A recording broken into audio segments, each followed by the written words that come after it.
జిల్లాకు నూతనంగా వచ్చిన ఎస్పీ గారిని మర్యాదపూర్వకంగా కలిసి ఇక్కడ ఈ జిల్లాలో పరిస్థితుల గురించి ఆయనతో ఆయన కూడా దీనిపైన న్యాయం చేస్తా అని చెప్పి కూడా చెప్పడం జరిగింది.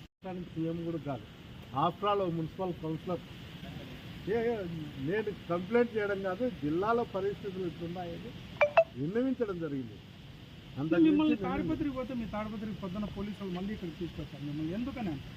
అంటే సెక్యూరిటీ కోసం ఒకరి పోయినా కాబట్టి సెక్యూరిటీ కోసం తీసుకొచ్చి ఒకటి ఏమన్నా చేస్తాడేమో అని వాళ్ళు ఆలోచించి తెచ్చి నన్ను విడిచిపెట్టి వాళ్ళు వెళ్ళిపోయినారు అంతే తప్ప దాంట్లో భాగంగానే నేను ఎస్పీ గారిని కలిసి నాకు ఉండేటువంటి ఘాతక బాధకాలు ఈ జిల్లాలో జరుగుతున్నటువంటి ఎక్కడన్నా కానీ జరుగుతున్నటువంటి దానిపైన నేను ఆయనకు చెప్పి ఆయన కూడా న్యాయం చేస్తామని చెప్పారు. మేము తను